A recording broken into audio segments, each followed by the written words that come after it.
a pasear? ¿A Cuernavaca? Claro. ¿Vamos el sábado? Hecho.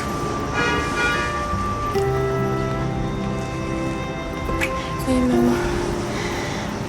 No sabes lo mal que me siento por haberte arruinado la sorpresa del otro día. ¿La sorpresa? Sí. Lo del regalo que me ibas a dar el día que nos peleamos.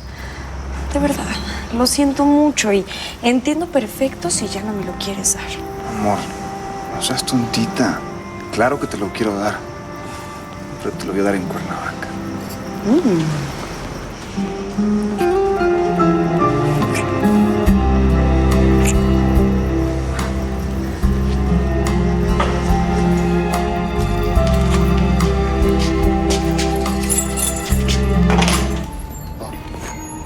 Dime, Gemma. Me dijeron que me andabas buscando. ¿Ya me vas a dar mi abono? No. Fíjate que no puedo. Te estás atrasando cada vez más. Y ya me debes mucho. Te voy a pagar, te lo aseguro. Pero estoy pasando por una mala racha. Quería pedirte que me esperes otra semana. Se me atravesó un gasto y... Ay, Armandito.